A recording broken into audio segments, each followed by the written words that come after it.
Deus na vida de alguém é quando é afetada a nossa identidade. Você vê que Jesus, quando ele é batizado, o ministério de Jesus se inicia depois do batismo e da afirmação de Deus como Pai. Ele fala, esse é meu filho amado em quem eu tenho prazer, a ele vocês devem ouvir. Ali Deus está afirmando a pessoa de Jesus, a filiação de Jesus como filho, e ele como Pai, e também o ministério de Jesus. E quando o Espírito de Deus leva ele para o deserto, para ele ser provado, o que acontece é que a primeira coisa que o diabo fala, se você é o Filho de Deus. Você vê que o inimigo ele tem uma estratégia de sempre afetar a nossa identidade. Se você não sabe a tua identidade, você não vai corresponder ao propósito que Deus tem para você e você também não vai liberar na totalidade a capacidade que Deus depositou dentro de você. A identidade, ela te leva para o propósito te leva para o destravamento das habilidades, da unção de Deus que está dentro de você, amém? Então a unção é uma coisa íntima, é uma coisa pessoal, ela tem a ver com a tua identidade, com a tua história. E essa cidade, essa igreja precisa da unção de Deus que está sobre a tua vida. Então eu via um espírito aqui nessa cidade que ele atuava tentando tirar a identidade das pessoas. As pessoas eram iguais. Se você observar, a Bíblia diz, eu não sei se você consegue olhar na tua Bíblia aí comigo, um texto muito interessante que lá em Êxodo 20, 25, eu não vou falar sobre isso, mas isso aqui é só uma introdução. Fala assim, Êxodo 20, 25. Aleluia.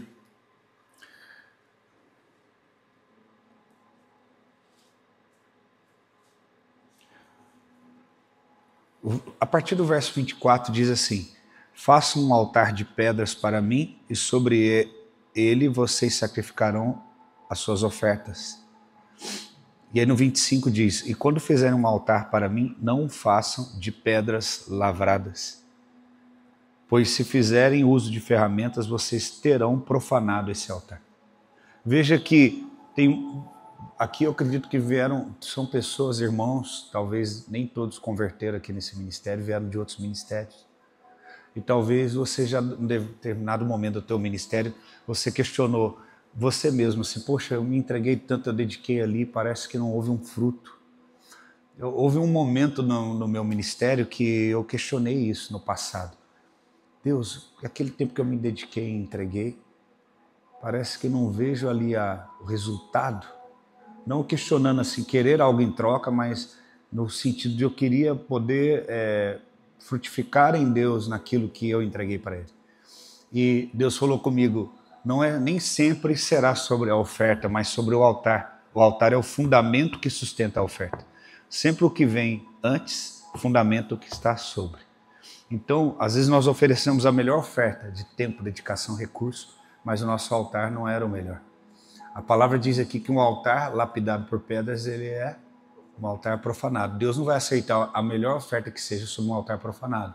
Então, quantas vezes você se dedicou e você fez o seu melhor, mas você não era você.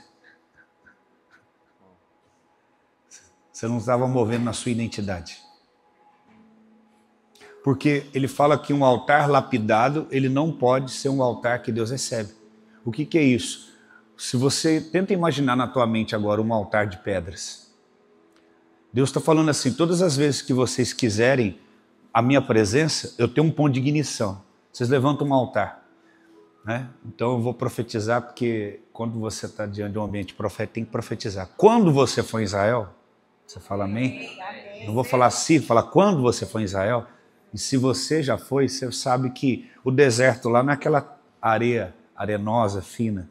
Ele é com pedras, né? E ele está dizendo assim, se você for construir um altar, usa pedras. O que ele está falando? Tem uma matéria-prima aqui, acessível, para você construir um altar. Porque eu quero me manifestar a vocês, então vocês usem essas pedras. Só que ele dá ele coloca um princípio, ele fala, essas pedras não podem ser lapidadas. Então tenta imaginar na tua mente, dessa altura aqui, como dessa mesa de apoio, um altar de pedras.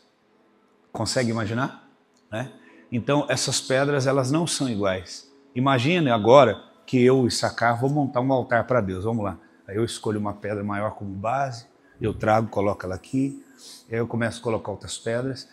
A primeira parte da construção da adoração para Deus começava com o altar, depois a outra parte lenha, depois oferta e também a qualificação do sacerdote.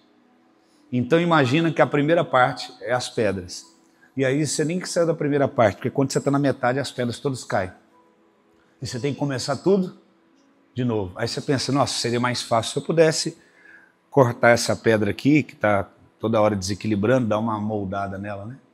Mas Deus não quer a maneira fácil. Só existe uma maneira, a maneira de Deus. Não existe outra maneira. E aí tem que começar tudo de novo. Aquela própria entrega, aquela construção daquele altar já gera um desgaste no sacerdote, já está qualificando ele para o tipo de sacerdote que ele precisa ser, para no final Deus aceitar e mandar o fogo. O fogo é o selo da aprovação de Deus. Deus está dizendo assim, eu não posso mandar fogo sobre um altar que perdeu a sua identidade, que teve a sua identidade adulterada para fazer o mais fácil. Muitas pessoas querem construir ministérios através de tijolos e blocos. Deus quer construir ministérios através de altares de pedras. 1 Pedro 2, 4 e 5 diz o quê? Vós como pedras que vivem, vivas. Dá uma olhada ao teu redor aqui, vocês se conhecem, sabe o nome? Eu não conheço todos ainda. Cada um aqui é uma pedra. Vocês são equipe de governo aqui, de liderança, que trabalha, que serve, né? Juntos vocês formam o quê? Um altar. Vocês são iguais? Não. Entende o que eu estou falando? Sim. Então, Deus pode usar, por exemplo, eles são pais, têm filhos, vocês aqui, alguns são pais. Vocês podem imprimir o caráter de Cristo nos filhos, lapidar, sim, mas não com ferramentas, o quê? Humanas. Eu não estou falando que a gente não pode ser permitido ser discipulado, estar aconselhado por uma autoridade espiritual, mas enquanto fazemos isso sobre a vida de alguém, nós temos que ter o cuidado de usar ferramentas espirituais, porque senão a gente pode correr o risco de fazer o que Pedro fez com o mal. Fazer o quê? Cortar. Arrancar fora aquilo que você acha que não é necessário. Então, quantas vezes você ofereceu altares, você ofereceu ofertas para o Senhor em cima de altares que não era a tua identidade? Aquele altar estava profanado. Deus falou, a oferta foi boa, mas o altar... Por que você não se moveu da maneira como eu te dei aquela identidade? Tem uns que na hora de orar gostam de ficar mais quietinho, tem uns que gostam de orar, eles gostam de levantar, andar, tem uns que gostam de fazer barulho, tem uns que gostam de ficar quietinho. Há uma identidade que Deus colocou em você. Amém? Há uma personalidade que Deus colocou única em você. Esses dias eu estava vendo uma série que ela mostra os antepassados, né? Ela mostra, você começa de trás para frente, começa o final, depois mostra cada desafio que cada geração passou para chegar ali. E o Espírito Santo falou comigo. Ele falou assim comigo, ó, nós somos a soma de várias pessoas que vieram antes de nós. E o maior milagre disso tudo é que, ao mesmo tempo, nós somos únicos. Deus, ele nos tornou únicos. Então, você é único, há uma identidade em você e essa unção de Deus que ele depositou em você tem a ver com essa identidade. Então, juntos, nós formamos um altar para tocar essa cidade. Amém? Amém. Então, como que nós vamos pegar e trabalhar uns com os outros? Não podemos usar meios naturais. A Bíblia fala que não é por força. Não, você tem que fazer isso. A Bíblia está falando que eu não posso usar essa ferramenta, força. Oh, eu sou teu pai, eu estou mandando. Como é que a gente aprendeu com nossos pais? Eu sou teu pai, eu estou mandando. Até nós mesmos que educamos nossos filhos, às vezes, daquela ira, a gente é tentado a usar nossa ferramenta, né? Ali a ferramenta é buril, o nome dela. Nosso buril, eu estou falando, eu sou teu pai. Faz isso. Mas por quê? Nem sempre o porquê é uma atitude de rebeldia e oposição, mas a pessoa quer o quê? Entender. Como é que eu me encaixo nesse altar? Qual que é o meu papel? Então, a primeira coisa que Deus quer restaurar em nós aqui nessa manhã é a nossa identidade. Pega esse buril assim, ó, joga fora, joga de lado assim, faz assim. Fala assim, Espírito Santo, através da sua palavra, fala do teu Espírito, fale de pessoas cheias do Espírito, me lapida uma pedra viva para o altar. Amém? Veja como que Davi, ele venceu o incircunciso, Golias. Ele pega quantas pedras? 5 pedras, num ribeiro. Você já viu pedras de ribeiro? Como é que elas são? Elas são o quê? Lapidadas, de uma forma orgânica. A água vem e elas têm atrito entre si, e elas o quê? De uma forma orgânica se lapidam. Ele coloca ela dentro de um alforje. O alforje era feito de quê? Pele. Pele fala do quê? De novo, de uma forma orgânica, natureza. Então, enquanto ele está caminhando e indo em direção àquelas pedras dentro do alforje, elas estão fazendo o quê? Elas estão se lapidando, para que ela fique na medida para, junto com o poder de Deus, a habilidade da unção de Deus na vida dele, derrube o adversário. Então, nós muitas vezes o inimigo usa uma estratégia, qual? Pessoas dentro da igreja para nos lapidar de forma natural, de uma forma humana, de uma forma carnal. E a gente se fecha. Não, agora Deus que fala comigo, ninguém mais pode falar comigo, eu não sujeito a homens, eu sujeito a Deus. Mas Deus planta a gente dentro de uma igreja para que de forma orgânica a gente seja o quê? Lapidado. Para que esse altar não seja um altar profanado, mas um altar que se encaixa para juntos construirmos um altar onde Deus vai descer, ele vai mudar a história daquela cidade. Amém? Quantos estão entendendo o que eu estou falando? Deus quer curar você hoje e ele quer restaurar essa identidade. Esta unção está na tua identidade. Deus é o Deus que chama pelo nome. Quando ele conhecer alguém, não, esse não é teu nome não, porque não tem a ver com o teu propósito, com a tua unção. Esse vai ser seu nome. Então, às vezes você vem de outra nação para cá e daqui a pouco você não é nem daqui, nem de onde você veio. Quem que você é? Qual o propósito de Deus? Qual unção você carrega? Qual identidade você tem? Porque quem não sabe a sua identidade não sabe para onde está indo. Então Deus quer restaurar isso hoje. Então, a primeira base da presença é o altar. E o altar ele precisa ser pedras vivas. Nós podemos ser diferentes da forma como nos movemos, só não podemos ser diferentes no nosso espírito. Então, vamos pedir a Deus sabedoria e orarmos. Você pega essa chave para de agora em diante entender o quê? Eu preciso entender a minha identidade e o meu papel dentro desse corpo espiritual chamado Lagoinha Jacksonville aqui na América. E dentro da minha identidade, daquilo que Deus deu a mim, eu vou conseguir fluir e junto com meus irmãos construir um altar onde o fogo de Deus vai descer, a glória de Deus vai descer e vidas vão ser restauradas. Em nome de Jesus. Amém?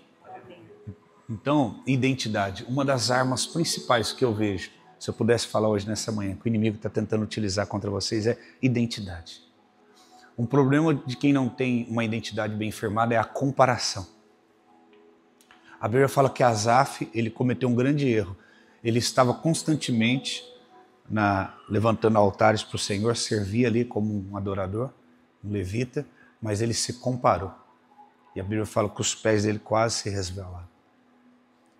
Uma das características principais de alguém que está sofrendo um ataque na sua identidade é a comparação. E eu quero agora trazer uma palavra para você dentro disso. Queria que você abrisse sua Bíblia comigo, já que eu fiz essa introdução agora, lá em 1 Reis 19. A gente vai ter que ler um pouquinho aqui a palavra para a gente entender isso. Eu nunca tinha entendido essa palavra dessa forma que eu entendi. Eu nunca preguei essa palavra antes, vou pregar aqui a primeira vez. Estou gravando até para me ouvir depois, para me aprimorar mais, poder trabalhar mais em cima dessa mensagem. Aqui em 1 Reis 19, de 1 a 7, começa demonstrando aqui o ataque de Jezabel na vida de Elias. Sabe, nesse país eu vi assim, um espírito muito forte de Jezabel, principalmente na área de seduzir, de nos atrair. Então você é atraído pela segurança que esse país traz, pela infraestrutura, pela economia, né? Por tudo funciona muito bem. Mas nós temos que olhar com os olhos espirituais por detrás disso tudo. Há uma sedução. Tudo isso é muito bom, mas por detrás disso há uma sedução, uma atração. Você vê que sempre o inimigo quer nos mover do lugar que estamos. Deus, ele chega no Éden e fala para o homem: Adão, aonde você está? Ali aquela pergunta de Deus para Adão não é no sentido geográfico. Eu não sei que você está escondido de mim atrás desse arbusto, que você está com medo de mim. Não, Deus sabia. Deus está querendo dizer assim, ó, por que você perdeu a sua identidade e abandonou o teu lugar de adorador? Sempre quando eu vinha na viração do dia, você estava aqui no ponto de encontro. Por que hoje você não está? Primeira coisa que acontece quando alguém perde a sua identidade, ela tem medo de Deus. A tua visão deturpada. Depois, ela abandona o seu lugar de posição em Deus. No mundo espiritual. Deus está dizendo: Adão, por que você deixou de ser? Por que você assumiu uma identidade que não é sua? Olha o que a serpente fez. Ela falou assim, serpente fala de um animal que faz o quê? Já viu aquela dança dos indianos com a serpente? Ela seduz e faz você repetir os movimentos que ela faz. Então a serpente mais astuta de que todos os animais, ela fez o quê? Ela mostrou um fruto que era mortal para o ser humano se tornar agradável aos olhos dele. Ela conseguiu transformar isso em agradável. Ela vira e fala para a mulher assim, olha, você não vai morrer, mas como Deus você vai ser se você comer desse fruto. Uma pessoa que não tem convicção da sua identidade, ela faz coisas para comprovar a sua identidade. Se você comer, aí você vai se tornar como Deus, conhecedor do bem e do mal. Se você fizer essa pedra se tornar em pão, aí eu vou saber que você é o filho. Quem você está se tornando é mais importante do que aquilo que você está fazendo. Que você pode estar fazendo e já ter perdido a tua identidade. Tem muitas igrejas, muitos irmãos, que eles fazem coisas tremendas, mas eles não têm mais uma identidade. Eles estão vivendo uma crise de identidade. Aqui Elias estava vivendo isso, porque Jezabel ela gera isso. E tem um ataque de Jezabel nessa nação contra as igrejas. Tentando tirar o fôlego, tentando tirar o avivamento. Né? Eu não quero dizer que essa nação é uma nação pós-avivalista, mas pré-reavivamento. Amém? Vamos dizer isso? América, diga uma nação pré-reavivamento. Amém.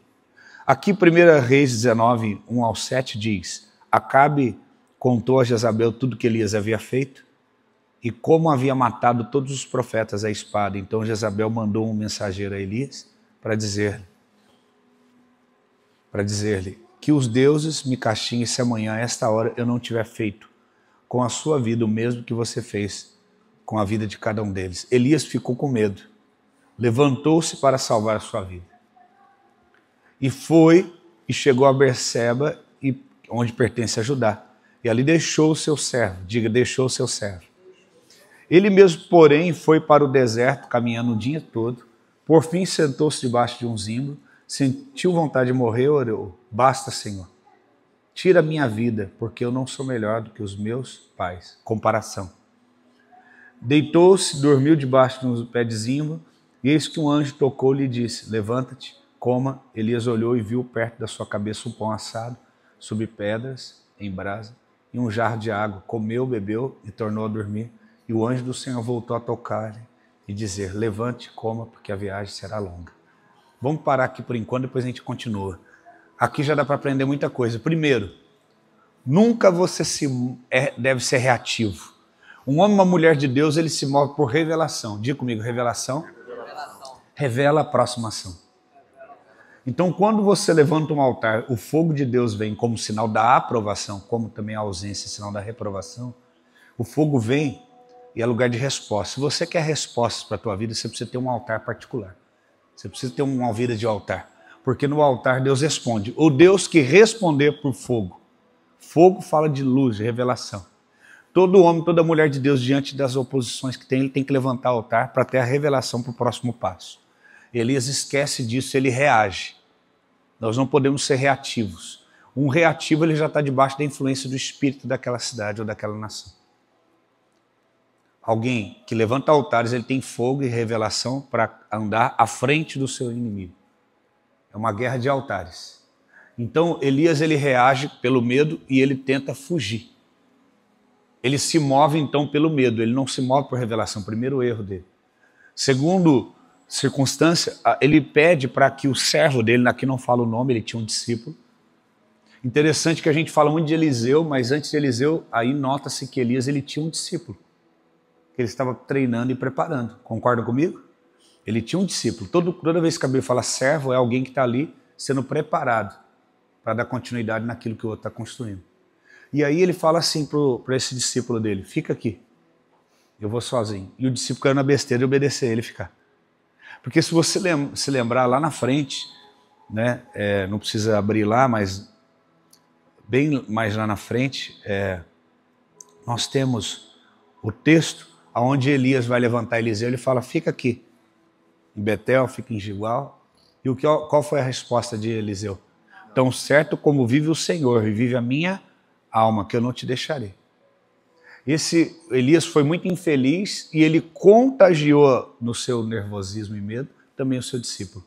Veja que é uma coisa contagiante, ao ponto que ele falou, me deixa aqui sozinho, fica aqui, eu vou. E ele deixou. Então uma geração já foi comprometida. Aquele servo do Elias, a gente nunca vai saber o nome dele porque ele desistiu, ele ficou... ele não teve maturidade para lidar com a humanidade no momento de fraqueza do seu profeta. Ele devia falar, não, eu vou com você, eu não vou te deixar sozinho. Que é essa aliança que nós temos. Então, a primeira coisa que nós aprendemos aqui, não podemos ser reativos, temos que ser pessoas de revelação. Segundo, você está dando com pessoas que têm um potencial espiritual e uma identidade, mas também são humanos. E em um dado momento pode ser que, diante do ataque, essa humanidade vai falar mais alto e você precisa permanecer no Espírito. Como você hoje tem maturidade para lidar com os limites humanos de pessoas que são referência para você? Pode determinar o teu destino. A gente sabe que a história de Elias não terminou ali. Poderia ter terminado, mas não terminou. E aquele servo dele não continuou com ele. Então, às vezes você vê a humanidade de alguém que está sofrendo um ataque, que é uma referência para você, você recua, você não tem maturidade para lidar com isso. Como vocês estão entendendo o que eu estou falando aqui? A Bíblia fala lá em Coríntios, Paulo fala, por isso que tem muitos doentes em meio de vocês, porque vocês bebem do cálice como do pão sem discernir no corpo. Nós somos um altar, não se faz um altar com uma pedra. Então, você tem que olhar para o teu irmão, saber que tem uma unção na vida dele, mas ele também é humano. Até Jesus, Pai, se possível, passa de mim. Mas rapidamente, não, faça com toda a tua vontade. Até Jesus. Quando os discípulos ouviram a fraqueza da humanidade dele, muitos o deixaram. Então, nós precisamos ter maturidade de entender que Deus trabalha com pessoas humanas, que são, ao mesmo tempo, tão usados por Deus, vai ter momentos de fragilidade. E você precisa ter sabedoria para estar do lado delas nesse momento. Também, você que está numa posição de governo, entender quais pessoas você vai colocar do teu lado, pessoas que vão ter maturidade de lidar com a tua humanidade. Diga comigo, a autoridade está na humanidade. Jesus, filho do homem. Jesus, homem, cheio de unção. Ali ele teve momentos de cansaço, ali ele teve momentos de dor, e nem todo mundo teve maturidade de estar com ele. Terceiro ponto que a gente aprende aqui, o que eu falei, quando está havendo um ataque de Jezabel para afetar a nossa identidade, porque se afetar a identidade, vai afetar o propósito e vai afetar a capacidade, a unção de Deus em você. Vai neutralizar. Aqui o que acontece, Elias começa a se comparar com seus pais. Quando começa o ministério de Elias, não fala da origem terrena dele, só fala Elias e Tesbita. Por quê? Porque está falando, esse homem ele tem uma origem no céu, ele tem uma identidade. Lembra de Pedro? Jesus fala assim, Simão Bar-Jonas, bem-aventurado porque não foi carne nem sangue, mas foi o meu próprio pai que te revelou isso. Aí ele chama ele de Pedro. Então ele está falando de uma natureza humana, de alguém ali, está falando o nome do pai de Pedro, de Simão, e depois o nome dele, Pedro, que é uma identidade com uma unção específica que Deus estava liberando para ele. Então você é uma pessoa comum, que nasceu num lar comum, mas que tem uma unção fora do comum. E você precisa aprender a associar essas duas coisas, Porque quando Jezabel vir atacar, ela vai atacar a tua humanidade e isso vai afetar a tua unção espiritual. Elias começa a se comparar com os seus familiares. O que eu já fiz é muito perto do que minha família fez. Eu não sou melhor do que ele, não, já está bom, não vou morrer. Não é uma coisa que vale a pena eu morrer por isso. Ele fica intimidado, há um espírito de intimidação, eu vejo na nação, que às vezes todo mundo começa, não, vão para cima e tal, depois começa a bexiga começa a murchar, a bola murcha. Sabe, Deus quer trazer uma constância em vocês. Eu estou feliz de estar aqui nessa manhã e não conhecer vocês intimamente, porque eu estou aqui falando a partir de uma percepção profética e espiritual. E se for alinhada, você recebe no teu espírito isso, porque é o próprio Deus que está falando. O pastor não falou nada para mim. E aqui nós vemos então essas 3 características, amém? Ele se move pelo medo, ele compromete uma geração, a próxima geração também não tem entendimento e fica. E terceiro, ele começa a se comparar com a sua origem natural. Ele sai e vai, através do medo, para o lugar para se esconder. Agora nós vamos ler a partir do verso 8. Vamos acompanhar a leitura de novo. Então Elias se levantou, comeu e bebeu, e com a força daquela comida caminhou 40 dias, 40 noites. 40 lembra de quem? Leia o próximo. Andou 40 dias e 40 noites e foi para Horebe. Agora te ajudou? Lembra de quem? Quem ficou 40 dias no Horebe? Moisés.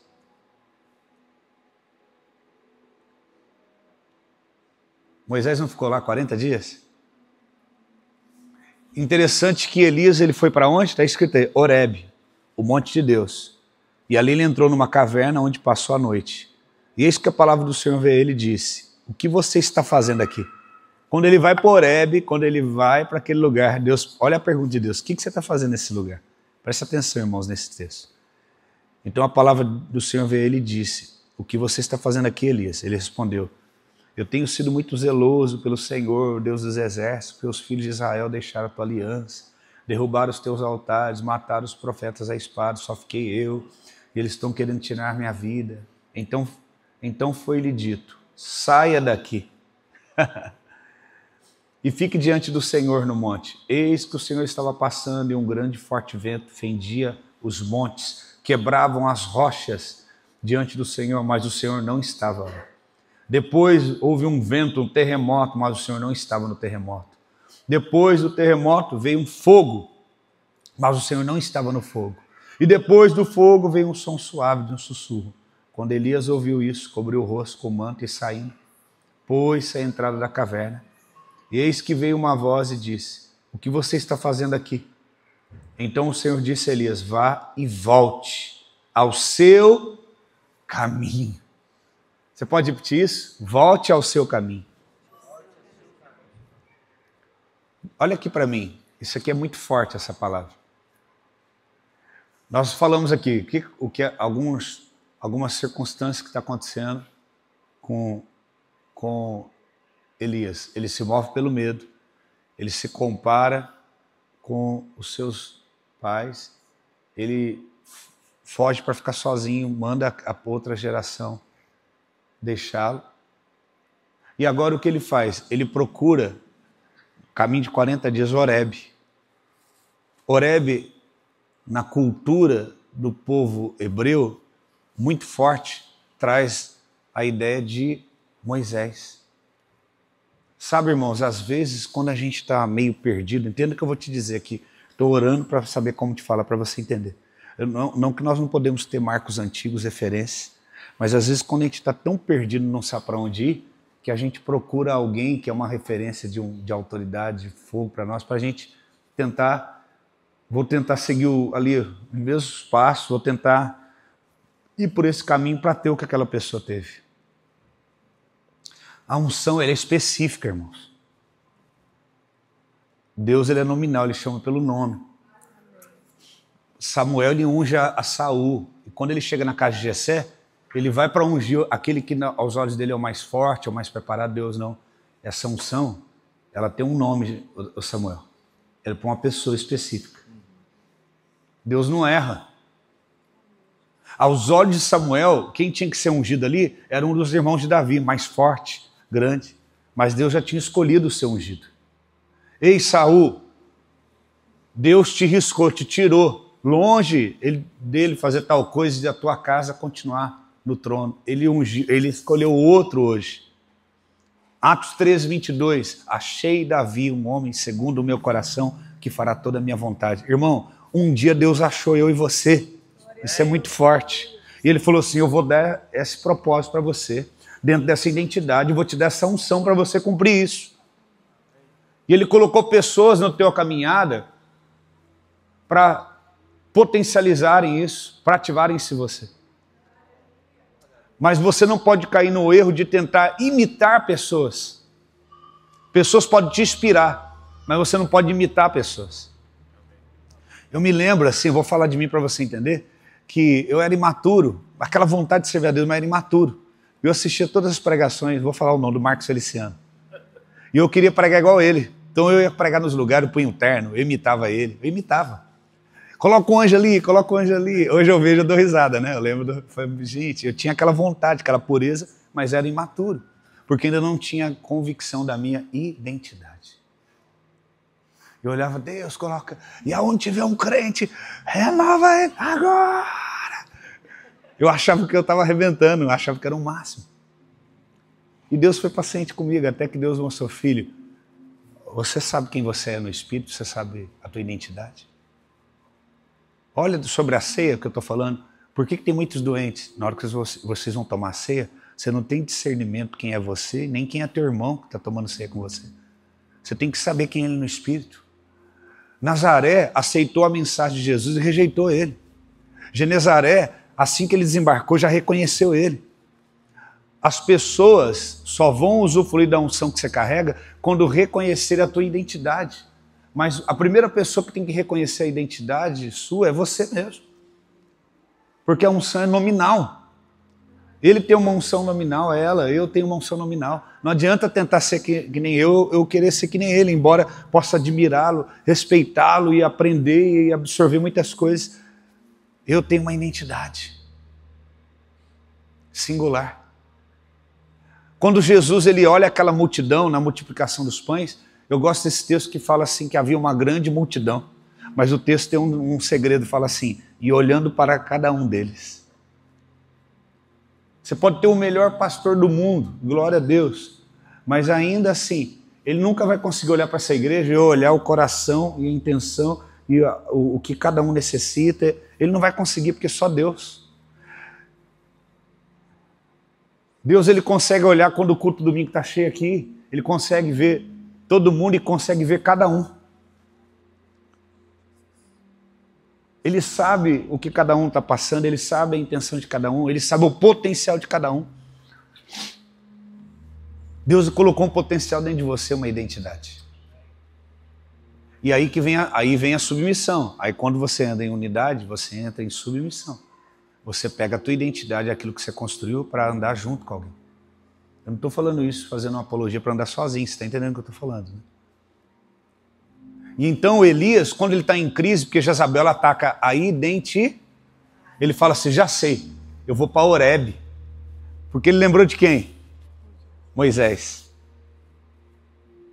Eu estou meio perdido, esqueci de quem eu fui, então eu vou lembrar de alguém que foi uma referência. Eu sou uma referência, eu sou um profeta, eu sou uma referência para essa nação, ela depende de mim, da minha voz profética. Mas eu estou em crise, eu não estou escutando Deus, eu estou com medo de morrer, eu não sei o que vai ser amanhã de mim, o que eu faço? Eu vou voltar para um lugar onde Deus falou com alguém que é uma referência para essa nação também. Eu vou lá para Horebe. Aí Deus fala para ele, o que você está fazendo aqui? Ele está falando, Horebe não é a tua montanha, rapaz. Você tem a tua montanha. Esse altar aqui é outro que construiu, você tem que construir o teu. Às vezes você está, veja, eu tenho que falar com gente madura. Eu amo assistir mensagem, gosto, ouvir adoração. Mas às vezes Deus precisa de um cântico novo. Cantar é o Senhor um cântico?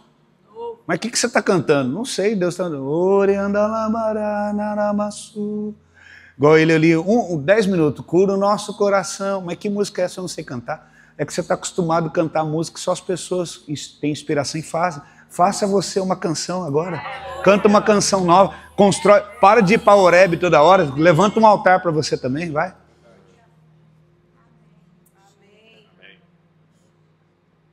As pessoas estão acostumadas a entrar todos os domingos aqui, tem alguém para dizer bem-vindo, sempre pessoas, e não que eu estou condenando isso, mas você está falando, é fácil hoje a gente ir para Horebe, quando a gente se perde, para ir para um lugar onde alguém está construindo algo, mas chegou a hora de você também levantar um altar.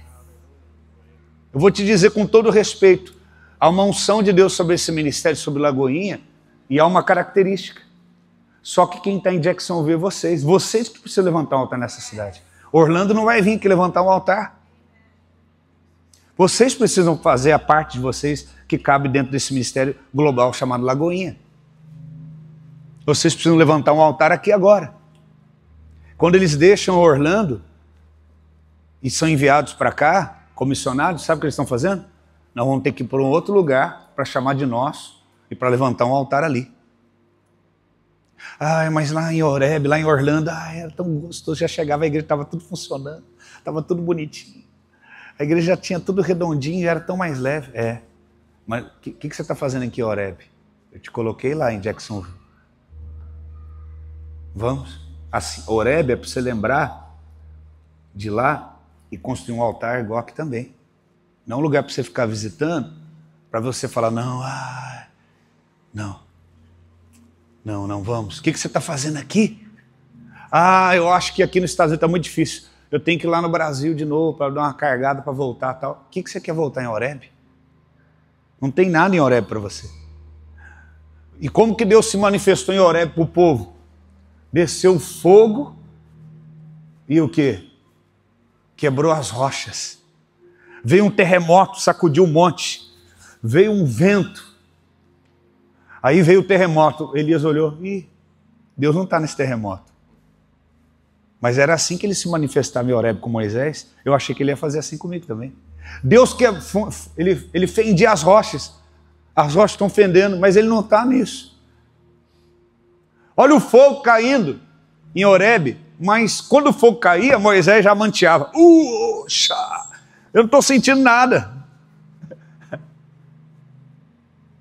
Só tem um jeito que Deus nunca falou com Moisés em Horebe, assim, ó. E ele falou com Elias, dizendo o quê? Eu falo com você de forma diferente. Veja que as características como se aconteceu aí em Horebe com Elias, era a característica como Deus se movia com Moisés. Deus estava com Moisés no fogo, na rocha que partiu ao meio, na fenda da rocha, no terremoto. E nessas características agora, nenhuma delas Deus estava falando com Elias. Deus falando, eu falo com você de forma particular. A unção é nominal.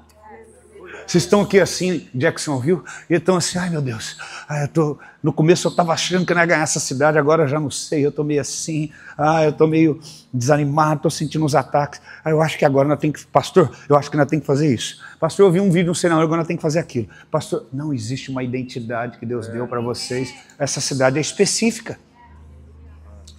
O ministério é global, mas a cidade é específica. Vocês vão ter que usar estratégias específicas. Vocês vão ter que ter atitude específica, vai ter que ter uma unção nominal específica. Eu creio que todos que estão aqui nessa manhã, Deus uniu para formar um altar de pedras vivas, onde ele vai descer o fogo dele para transformar essa cidade. Como ele falou que aqui começou a nação, ele está colocando cura na fonte. Porque se cura a fonte, você cura toda uma nação. Se a primícia for santa, todo o restante vai ser santo. Alguém está me ouvindo aqui nessa manhã? Alguém está entendendo? Aleluia.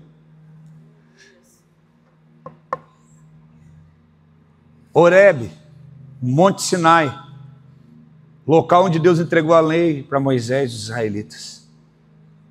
Fala assim, Deus não falou com Elias no terremoto, fala nem no fogo, fala assim, nem na rocha fendida. Faz assim, ó. Fala, ele falou na brisa. Como é que Deus fala com você?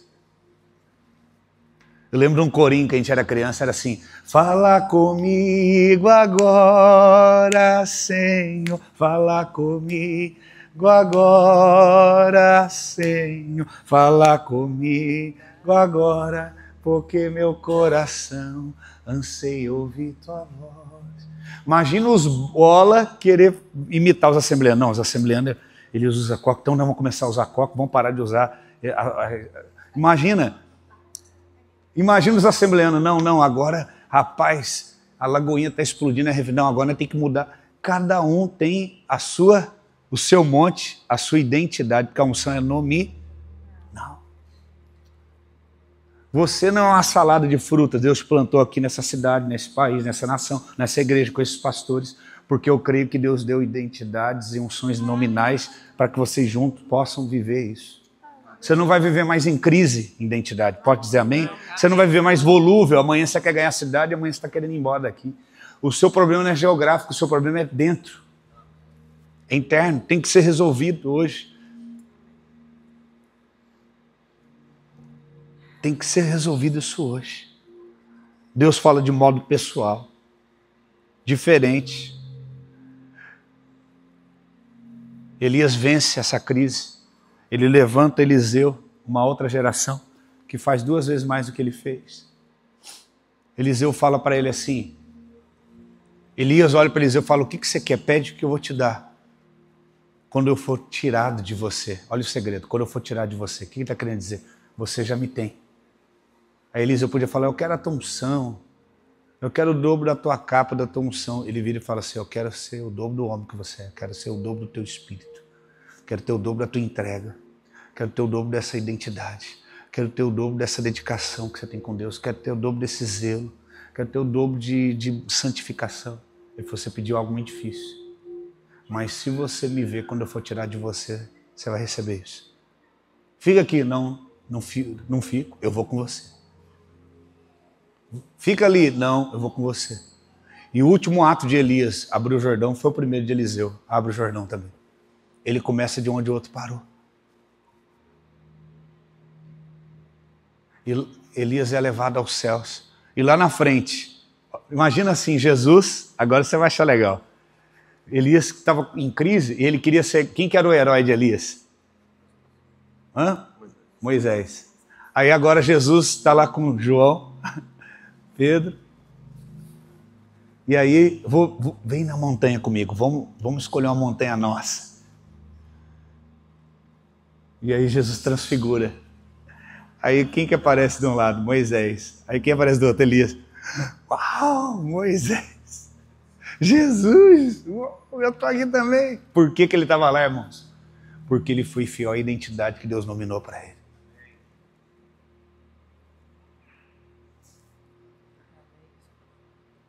Você não pode ser menos do que aquilo que Deus quer que você. É mediocridade.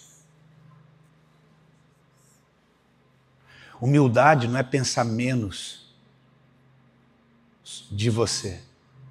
É pensar menos em você. Vou repetir. Ser humilde não é quando eu penso menos de mim, quando eu me diminuo. Não, ser humilde é quando eu penso menos em mim. Então, pense menos em você, mas não pense menos de você. Você precisa ter a convicção clara de quem você é. Então diga assim, humildade não é quando eu penso menos de mim. Mas quando eu penso menos em mim. Alguém entendeu? Então fala para o teu irmão, não pense menos de você. Fala, só pense menos em você. Mas não pense menos de você. Fala para ele. Fala, você precisa saber a totalidade do teu potencial e da tua identidade em Deus. Amém? É isso. É isso que Deus pediu para mim compartilhar essa manhã.